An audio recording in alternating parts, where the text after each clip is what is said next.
अस्सलामुअलैकुम गाइस, आज की इस वीडियो में हम आपको सिखाएंगे बहुत ही ज़बरदस्त किस्म की बनने वाली बीफ हलीम की रेसिपी। ये बीफ हलीम 4 किलो गोश्त के ज़रिए हम बनाएंगे और हम आपको बताएंगे कि किस तरह से आप रेशेदार हलीम घर पर बना सकते हैं। बहुत ही ज़बरदस्त रेसिपी है। ये रेसिपी जो तैयार की जा रही है असद पकवान सेंटर से, जिसका एड्रेस मैं आपको डिस्क्रिप्शन बॉक्स में मेंशन कर दूंगा। अच्छा, यहाँ पर ये ऑर्डर पर तैयार किया जाता है, ठीक है, ऑर्डर के अलावा तैयार नहीं किया जाता है। तो जहन में ये बात रख लें कि ये काउंटर सेल के लिए नहीं है, आप ऑर्डर पर इनसे तैयार कर सकते हैं। सबसे पहले आपने इसमें दाल ऐड करना है, चने की दाल, और ये लेना है आपने 1.5 kg चने की दाल। के बाद आपने लेना है 1.5 kg गंदुम।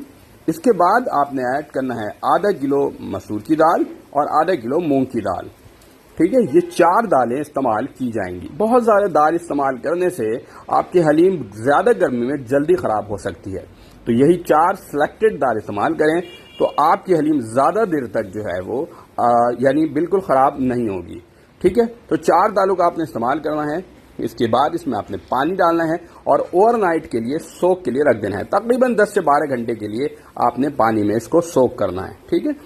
जैसे ये पानी में सोक हो जाए तो उसके बाद नेक्स्ट प्रोसेस करना है। हम इसे पानी में सोक कर रहे हैं जब तक कि हम नेक्स्ट प्रोसेस की तरफ चलते हैं, ठीक है भाई। और एक बार फिर बता दूं कि यहाँ पर ये ऑर्डर पर तैयार किया जाता है, काउंटर सेल नहीं की जाती है, ठीक है। तो ऑर्डर पर अगर आपने तैयार करना हो तो डिस्क्रिप्शन बॉक्स में इनका नंबर है, आप इस पर जाकर कॉल कर सकते हैं। सबसे पहले यहाँ पे हमने 4 किलो बीफ ऐड किया है, ठीक है। और ये बोंग का पीस है और बड़ी बोटी रखनी है आपने। बड़े साइज की बोटी ऐड करेंगे, 250 से 300 ग्राम के साइज की एक बोटी होनी चाहिए, तो इसका रेशा बहुत ज़बरदस्त बनेगा। अच्छा रेशा बनाने के लिए साइज का बड़ा होना बहुत ज़रूरी है। इसके बाद पानी तकरीबन 12 लीटर यहाँ पर आपने ऐड करना। कोशिश आपने ये करना है कि एक बोटी की साइज 250 से 300 ग्राम लाजमी रखना है। और ये बोंग का गोश्त लेना है, बोंग का, ठीक है। तो रेशेदार जो है आपकी हलीम बनेगी। अब यहाँ पे धनिया पाउडर लेना है, ठीक है। पिसा हुआ धनिया जो है वो आपने लेना है और ये तकरीबन 70 से 80 ग्राम आपने लेना है। 70 to 80 ग्राम आपने लेना है, ठीक है। और इसके बाद यहाँ पे आपने पिसी हुई लाल मिर्च ऐड करना है और ये भी तकरीबन आपने ऐड करना है 60 से 70 ग्राम, ठीक है। इसके बाद यहाँ पर आपने हल्दी ऐड करना है और हल्दी 50 से 60 ग्राम के करीब आपने ऐड करना है, ठीक है। हल्दी ऐड करने के बाद यहाँ पे आपने बे लीफ ऐड करना है और ये तकरीबन 6 से 7 पत्ते आप ऐड करेंगे, ठीक है। इससे पहले आपने नमक ऐड करना है। नमक आप हमेशा अपने टेस्ट के मुताबिक ऐड करेंगे, वैसे आप 50 से 60 ग्राम ऐड करेंगे, ठीक है। आपने चेक भी कर लेना है, अगर आपको ज्यादा नमक पसंद है तो ज्यादा ऐड करेंगे और अगर कम नमक पसंद है तो कम ऐड करेंगे। इसीलिए कहा जाता है नमक हमेशा एज पर योर टेस्ट, हमेशा जायका आपने इस्तेमाल करना है, ठीक है। ये हमने बे लीफ को ऐड कर दिया। बे लीफ को ऐड करने के बाद आपने ऐड करना है ग्रीन चिली पेस्ट, पिसी हुई जो है वो हरी मिर्च, ठीक है। और ये 60 से 70 ग्राम के करीब आपने ऐड कर देना है। और ये मलिर वाली हरी मिर्च इस्तेमाल किया जाए तो ज्यादा स्पाइसी होगी, ठीक है। बट कोशिश यही करना आपने मलिर वाली हरी मिर्च का इस्तेमाल करें जो कि स्पाइसी होती है, ठीक है। इसके बाद ginger and garlic paste add करना है और ये तकरीबन 50 से 60 ग्राम आपने ऐड करना है। तो 50 से 60 ग्राम आपने जो है जिंजर एंड गार्लिक पेस्ट यहां पर ऐड करना है। अगर कम क्वांटिटी की रेसिपी चाहिए भाई तो डिस्क्रिप्शन बॉक्स जरूर विजिट कीजिएगा, वहां पर मैं मेंशन कर दूंगा, ठीक है, ताकि आप लोग कम क्वांटिटी में भी घर पर बनाना चाहें तो बना सकते हैं। अब ये देखिए हरी मिर्च यहां पर ऐड करना है 12 से 15 अदद। ये हरी मिर्च मलिर वाली है जो थोड़ी स्पाइसी होती है, ठीक है। इसके बाद कुकिंग ऑयल 1/2 लीटर यहां पर ऐड कर देना है, ठीक है। 1/2 लीटर कुकिंग ऑयल यहां पर ऐड कर देना है और एक जोश देना है 4 से 5 मिनट के लिए। जब बॉइलिंग टेम्परेचर पर आ जाए तो फिर इसको लो फ्लेम के ऊपर आपने 4 घंटे के लिए कुक करना है, ठीक है। 4 घंटे के लिए, जब तक कि गोश्त गल ना जाए, हल्के फ्लेम पे, मगर पहले बॉइलिंग टेम्परेचर पर आने देना है, उसके बाद लो फ्लेम पर गोश्त को आपने छोड़ना है, ठीक है। अब यहां पर पानी हमने लिया है 15 लीटर, ठीक है। 15 लीटर पानी लेना है, 15 लीटर वाटर। उसमें जो दाल हमने 8 से 10 घंटे के लिए सोक किया था ना ओवरनाइट के लिए, वो दाल यहां पर ऐड कर देना, मगर दाल से पानी निकाल लेना है आपने, ठीक है, फिर ऐड करना है, क्योंकि हमने 15 लीटर पानी अलग से लिया है। तो दाल आपने सूखी ऐड करनी है पानी के बगैर। इसमें हल्दी आपने 30 से 40 ग्राम ऐड कर देना है, ठीक है। और फिर इसको अच्छी तरह से इसमें मिक्स कर देना है। और ये इसलिए किया जाता है ताकि थोड़ा सा दाल के अंदर भी कलर आ सके और उसका टेस्ट भी आ सके, दाल थोड़ी फीकी फीकी ना हो जाए।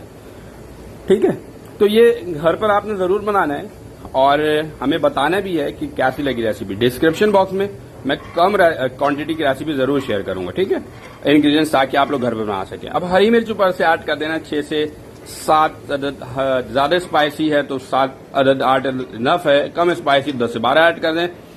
इसके बाद जब ये बॉइलिंग टेम्परेचर पर आ जाए 4 से 5 मिनट के बाद, तो हरी मिर्चों का पेस्ट तकरीबन 6 से 7 टेबल स्पून ऐड कर सकते हैं। 6 to 7 टेबल स्पून आपने यहाँ पर ऐड कर देंगे और 1 घंटे के लिए आपने इसे कुक करना है। ठीक है, 1 घंटे के बाद देखिए अब दाल को आपने पीस लेना है। अगर आप ब्लेंडिंग मशीन से पीस रहे हैं तो ध्यान में ये बात रखनी है आपने कि दाल जब तक ठंडी ना हो जाए ना तब तक उसे ब्लेंड नहीं करना है, वरना आपकी ब्लेंडिंग मशीन खराब हो जाएगी। ठीक है, तकरीबन 4 घंटा गुजर चुका है और ये देखें ये कंडीशन है। अब हमारा गोश्त अच्छी तरह से गल चुका है। ठीक है, ये देखें ये ब्लेंड किया जा रहा है, मगर आपने घर पर ध्यान में रखना है कि जब तक दाल ठंडी ना हो जाए आपने इसे ब्लेंड नहीं करना है। अगर आप चाहें तो दाल घुटनी से भी दाल को पीस सकते हैं और फिर इसके अंदर लिक्विड में डाल सकते हैं। ठीक है, हमारे मेन पर्पज है कि दाल अच्छी तरह से पिस जाए। और अब अगर चाहें तो घोटाला लगाकर भी आप इस दाल को अच्छी तरह से पीस सकते हैं उसी में। उसमें टाइम ज्यादा लग जाता है, 6-7 घंटे की जगह 8-10 घंटा लग जाएगा। अच्छा, ये बीफ का पीस अब इसमें से निकाल लेना है। जो हमारी ग्रेवी है ना उसको सेपरेट करना है और बीफ को अलग निकाल लेना है। ठीक है, क्योंकि बकरीद की वजह से बीफ नहीं मिल रहा था तो हमें थोड़ी सी छोटी बोटी मिली। आपने कोशिश करना है कि बोंग की बोटी 250 से 300 ग्राम रखना है ताकि ये रेशेदार बन सके। ये देखें ये जो ग्रेवी है ना इसका भी इस्तेमाल करना है, ये अच्छी तरीके से इसका रेशा बनाने। और ये जो ग्रेवी है ना, ये जो दाल को जब आप ब्लेंड कर रहे थे ना तो ग्रेवी उसके अंदर भी आधी ग्रेवी उसके अंदर डाल देना है और फिर ब्लेंड करना है ताकि उस दाल के ग्रेवी के अंदर भी ये शामिल हो सके। और फिर बाद में जब भी आपको लिक्विड की जरूरत पड़े तो थोड़ा थोड़ा करके ये तमाम ग्रेवी आप अपने हलीम में ऐड करते जाएंगे, जिससे इसकी ग्रेवी का जो टेस्ट है वो उसकी दाल के अंदर भी शामिल होता जाएगा। ठीक है, तो बहुत आसान तरीके से बता रहा हूं, आप लोग फॉलो कीजिएगा, हमें बताइएगा। ये देखिए ये स्टेप भी बड़ा इंपॉर्टेंट है।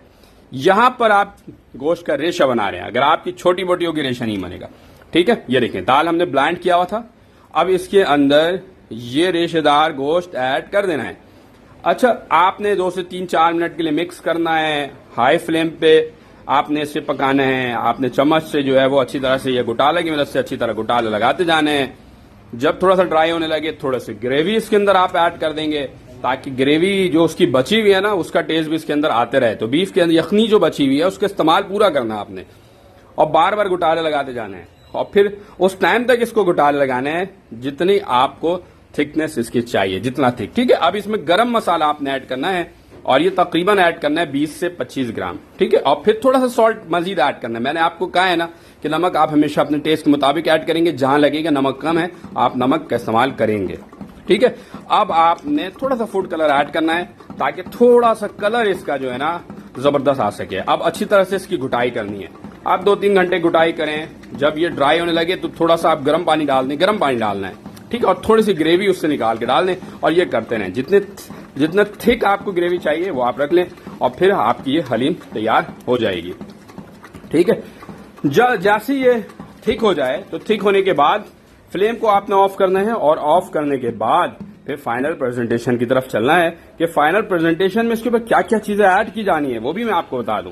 ठीक है, ये बड़ी मेहनत वाला काम है, आपने कंटिन्यू घुटाई करनी है। इस तरह से थोड़ा सा टाइम कम लगता है। अगर आप ब्लेंडिंग मशीन का इस्तेमाल नहीं करेंगे तो टाइम बहुत ज्यादा कंज्यूम होता है। और ये देखें जब हमारी हलीम देखिए कितना थिक हो चुकी है, थिकनेस जब ऐसी आ जाए, ठीक है, थिक ग्रेवी बन जाए तो आपकी हलीम तैयार हो गई है। अब यहां पर हमने जो ऐड करना है वो जो सबसे पहले इसके ऊपर ऐड करना है वो है धनिया। ठीक है, थोड़ा सा धनिया और पुदीना, थोड़ा सा, बहुत ज्यादा आपने नहीं ऐड करना है, वो ऐड कर देंगे। अगर फिर इसके बाद इसके ऊपर प्याज, ब्राउन प्याज होती है ना, फ्राइड अनियन इस तरह से आपने इसके ऊपर ऐड करना है।